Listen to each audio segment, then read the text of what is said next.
Bonjour à tous et bienvenue dans la première vidéo de ce chapitre qui va parler des opérations de fusion-acquisition. Alors on va tout simplement essayer de comprendre un petit peu ce que sont les opérations de fusion-acquisition, comment les comprendre, par quelles raisons stratégiques ou financières sont-elles déclenchées et comment en parler en entretien. C'est ça qui va nous intéresser. Donc justement, vous découvrez le plan du cours sous les yeux. Alors on va commencer par évidemment décrire ce qu'est une fusion et ce qu'est une opération, parce qu'on parle souvent du M&A, Mergers and Acquisitions, donc fusion et acquisition, sans savoir vraiment ce qu'est la différence entre les deux. On va une bonne fois pour toutes poser et définir chacun de ces termes.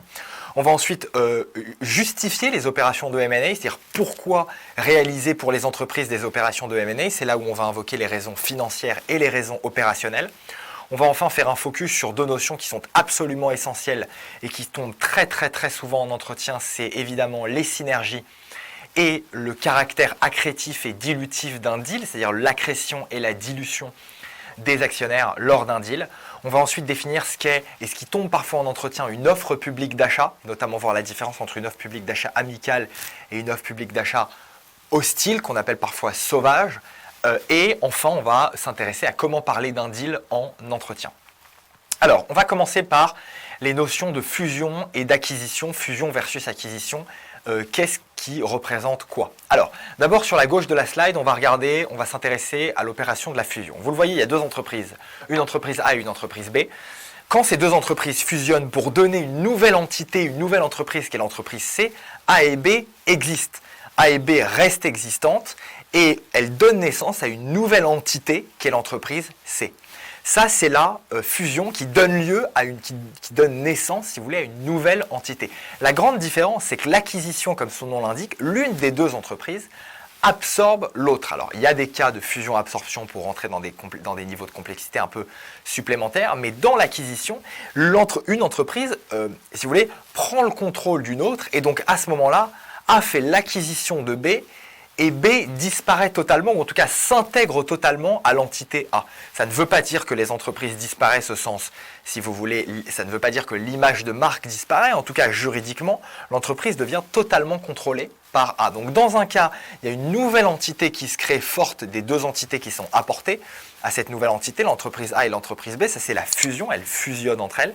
Dans l'autre cas, dans le cas de l'acquisition, l'une, en l'occurrence ici l'entreprise A, prend le contrôle, fait l'acquisition de, prend le contrôle de l'entreprise B pour rester elle-même l'entreprise A, simplement gonflée de l'entreprise B également. Donc voilà la différence entre une fusion et une acquisition. C'est assez important de connaître la différence entre les deux, non pas parce que ça tombe souvent en entretien, parce que pour être honnête, c'est pas vraiment le cas, mais simplement pour que vous ayez les idées au clair. D'abord, si jamais ça tombe, c'est intéressant, et puis aussi parce que tout au long du chapitre, on va différencier les fusions et les acquisitions. C'est intéressant d'avoir vraiment au clair la différence entre ces deux notions. Donc voilà pour ça. On va maintenant passer à une des slides clés de cette présentation, c'est pourquoi réaliser des opérations de M&A? Qu'est-ce qui pousse une entreprise à faire du M&A, à acquérir ou donc à faire l'acquisition ou à fusionner avec une autre entreprise? Il y a deux familles de raisons. Il y a des raisons d'abord opérationnelles et puis il y a ensuite des raisons financières. Alors on va détailler chacune de ces familles de raisons. Alors d'abord les raisons opérationnelles. Les raisons opérationnelles, quelles sont-elles? Elles sont simples. Quand est-ce que je décide, moi, entreprise A, de faire l'acquisition d'une nouvelle entreprise, d'une entreprise? Eh bien, c'est évidemment pour des raisons, pour aller trouver des relais de croissance, si vous voulez. C'est-à-dire pour gagner des nouveaux clients, pour gagner des parts de marché. C'est un peu une stratégie de croissance qu'on va appeler quick and dirty. C'est-à-dire plutôt que d'aller passer du temps à convaincre des nouveaux clients de rejoindre mon service ou d'acheter mon produit, je vais tout simplement faire l'acquisition d'une entreprise pour éventuellement racheter son image de marque, sa base de clients et gagner des parts de croissance nouvelles d'une façon un peu quick and dirty, quick and easy, c'est-à-dire facile, rapidement, sans forcément passer du temps. Et puis il y a une autre raison qui est importante, c'est si jamais une entreprise possède un brevet ou toute propriété intellectuelle au sein desquelles notamment les images de marque, qu'une propriété intellectuelle qui m'intéresse, dont j'ai besoin, dont j'aimerais que mon entreprise profite, je vais faire l'acquisition de cette entreprise pour bénéficier justement de ce brevet ou de cette image de marque pour le récupérer, si vous voulez, dans mon camp. Et donc ça, ce sont les raisons opérationnelles principales, mais si vous voulez, si je devais les résumer, je dirais que les raisons opérationnelles d'une fusion ou d'une acquisition sont principalement la recherche de nouveaux relais de croissance, que ce soit une croissance géographique, une croissance en part de marché, en nombre de clients, en nature de clients. Par exemple, si je ciblais des clients qui étaient plutôt d'une certaine tranche d'âge, eh bien, je peux aller racheter une entreprise qui, au contraire, dans mon même secteur d'activité, va cibler des clients beaucoup plus jeunes, par exemple. Eh bien, tout ça, l'objectif du M&A, c'est d'aller chercher, pour les raisons opérationnelles, d'aller chercher des nouveaux relais de croissance. C'est vraiment la caractéristique principale. Pour les raisons financières, elles sont tout autres. En fait, les raisons financières, il y en a deux principales. La première, c'est que l'acheteur peut juger que le vendeur est sous-évalué par le marché. Et donc, si vous voulez, il y a un momentum, il y a un moment où l'acquisition n'est pas forcément motivée uniquement par des raisons opérationnelles, mais simplement il y a un bon moment à acquérir cette entreprise parce que justement, précisément, pour X ou Y raison de volatilité du marché notamment, l'entreprise qui nous intéresse à un instant T est sous-évaluée, donc je vais mettre la main dessus maintenant.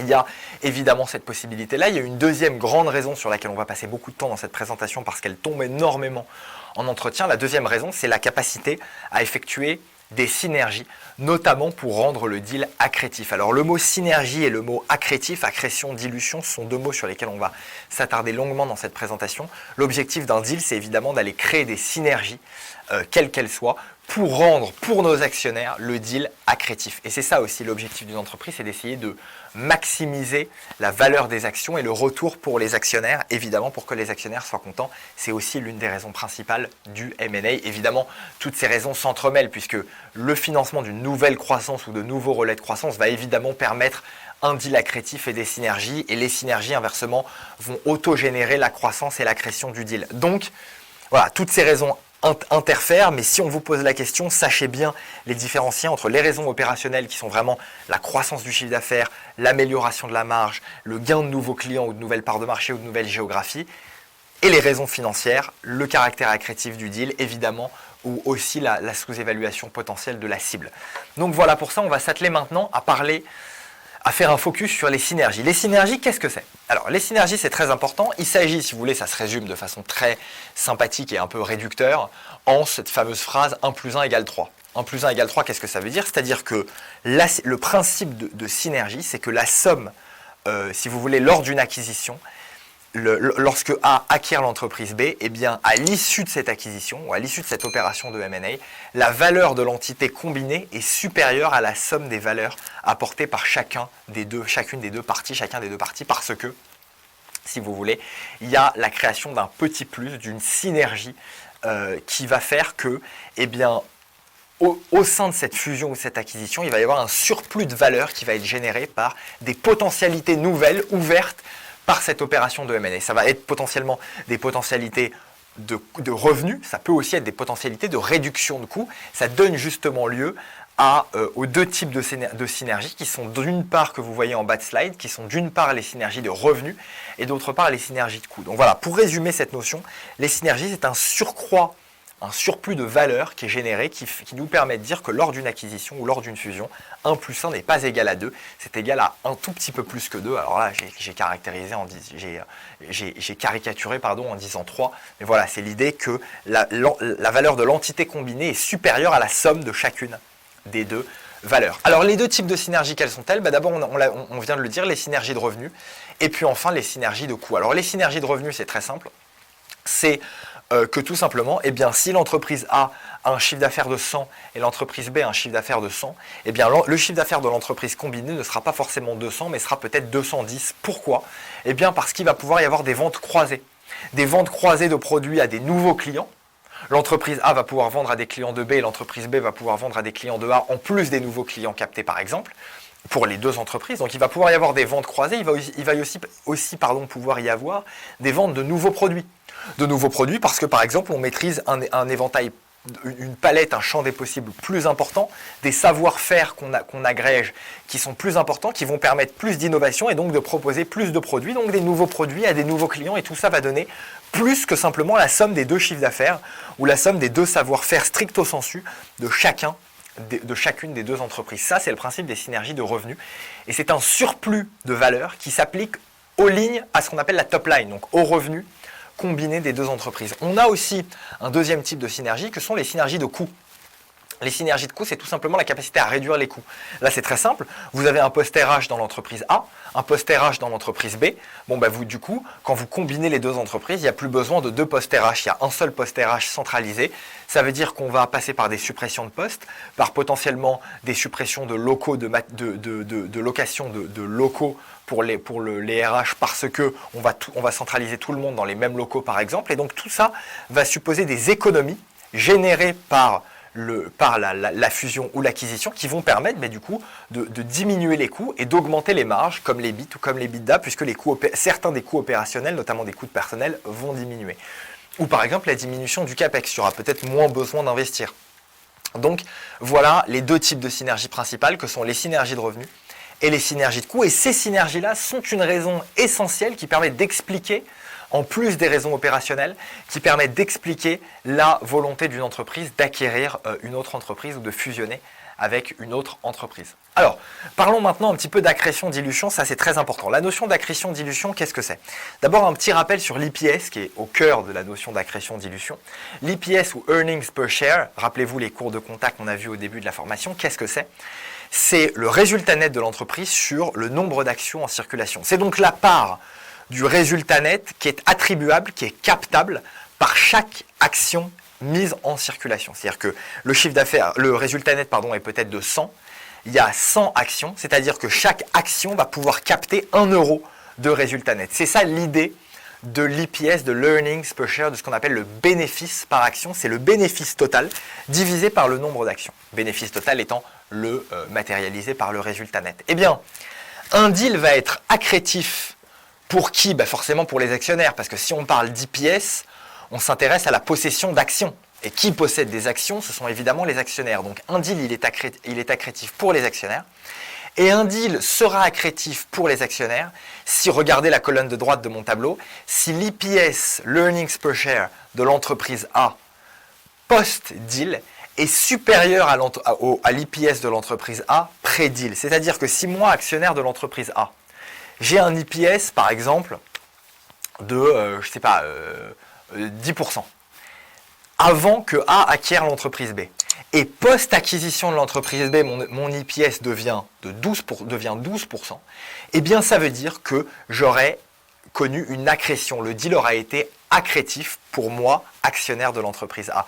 Et finalement, si vous voulez, l'une des raisons financières extrêmement importantes et extrêmement décisive dans le choix d'une entreprise d'en racheter une autre, eh bien c'est le côté accrétif pour les actionnaires. Il y a parfois un conflit d'intérêts, c'est bien connu, entre les raisons opérationnelles qui pourraient pousser pour la génération d'une nouvelle croissance à aller faire des investissements qui ne portent pas forcément leurs fruits pour les actionnaires parce que voilà, le deal ne va pas être accrétif, mais à l'inverse, il y a aussi ces raisons financières qui poussent les dirigeants d'une entreprise à générer des deals qui sont accrétifs pour les actionnaires, c'est-à-dire qu'ils vont augmenter la part que chaque action va pouvoir capter dans le résultat net. Et ça se matérialise comment? Colonne de gauche, c'est qu'en fait l'EPS de l'entité conjuguée A plus B est supérieur à l'EPS unique de l'entreprise A. A l'inverse, évidemment, si jamais moi, actionnaire de l'entreprise A, j'ai un EPS à 10% pré-deal qui devient un EPS à 8% post-deal, c'est-à-dire si l'EPS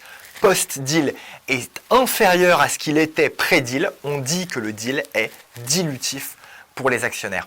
Sauf que l'EPS, et ça c'est une question qui tombe très souvent en entretien, on vous demande très souvent d'aller calculer les EPS, d'aller déterminer si un deal oui ou non est accrétif ou dilutif. C'est difficile avec l'EPS parce que ça veut dire qu'il faudrait aller calculer le résultat net combiné, le nombre d'actions combinées, diviser tout ça et aller comparer. C'est beaucoup plus compliqué que finalement d'aller calculer ce qu'on appelle le PE, le ratio, le Price Earning Ratio, le PE ratio. Et donc c'est la méthode principalement utilisée en entretien pour déterminer si un deal est accrétif ou dilutif. C'est très simple. Il y a la méthode de l'EPS qu'on vient de voir, EPS post-deal supérieur à EPS pré-deal, ça c'est un deal accrétif. Il y a aussi la méthode du PE, donc du ratio de Price Earning, tout simplement, qui est l'equity value sur le net income. Il est plus rapide, il est plus simple à utiliser en entretien, il est plus simple à calculer. C'est tout simplement que, en fait, il y a quasiment aucun calcul, il y a juste une comparabilité à faire. C'est pour qu'un deal soit accrétif, il suffit que le PER, donc le PE ratio de l'acheteur, soit supérieur à celui du vendeur. tout simplement. Donc si le PE de l'acheteur est supérieur au PE du vendeur, le deal est accrétif. Si le PE du vendeur est supérieur au PE de l'acheteur, alors le deal est dilutif. Donc vous voyez, il y a beaucoup moins de calculs à faire que pour l'IPS, mais on peut tout autant, tout aussi bien et tout aussi facilement déterminer si un deal est oui ou non accrétif ou dilutif. Et ce caractère accrétif ou ce caractère dilutif, il est déterminant dans le choix d'une entreprise, dans le go-no-go, si vous voulez, des dirigeants d'une entreprise pour acquérir ou non une autre entreprise. Donc voilà, les synergies et l'accrétion, le caractère accrétif dilutif d'un deal sont essentiels pour expliquer les motivations d'une entreprise de deux entreprises à fusionner ou d'une entreprise à en racheter une autre. Alors, une slide rapidement sur les OPA, c'est très simple. Qu'est-ce qu'une offre publique d'achat? Je voulais rajouter à la présentation parce que ça tombe, et c'est tombé notamment ces dernières semaines en entretien de plus en plus souvent, donc c'est hyper important que vous sachiez ce que c'est. Qu'est-ce qu'une OPA? Une OPA, c'est une offre publique d'achat. C'est en fait une technique d'acquisition qui consiste en la méthode suivante. L'acheteur, donc si moi je décide d'acquérir la majorité d'une entreprise, je vais aller proposer à tous les actionnaires un à un de l'entreprise, par voie de prospectus ou de publicité par exemple, je vais aller proposer à tous les actionnaires d'une entreprise de leur racheter leur part, pour un prix évidemment supérieur au cours de l'action. Si le prix que je propose n'est pas supérieur au cours de l'action, évidemment personne ne va me les vendre. Il suffirait d'aller les vendre sur le marché. Donc non, je vais aller proposer un prix supérieur au cours de l'action à l'instant T. Si l'action est à 10, je vais envoyer un message ou faire de la publicité à tous les actionnaires de l'entreprise pour leur dire voilà, je suis prêt à racheter vos actions pour un prix de 12.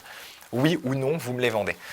Il y a deux types d'OPA. Il y a une OPA amicale, c'est que tout simplement cette opération-là, si vous voulez, de publicité auprès des actionnaires se fait avec l'accord de l'équipe dirigeante, de l'équipe de management. Et il y a une OPA hostile qui se fait sans l'accord de l'équipe de management. Et donc à ce moment-là, c'est une opération, si vous voulez, activiste dans laquelle je vais aller proposer un prix hostile pour prendre le contrôle, ou en tout cas la majorité, ou des parts significatives pour bloquer le contrôle d'une entreprise et pour avoir une influence sur les décisions du management, mais sans l'accord du management, on dit que l'OPA est hostile. Donc c'est très simple, l'OPA, technique d'acquisition par publicité dans laquelle on propose aux actionnaires de racheter l'intégralité de leurs actions pour un prix supérieur au cours de l'action.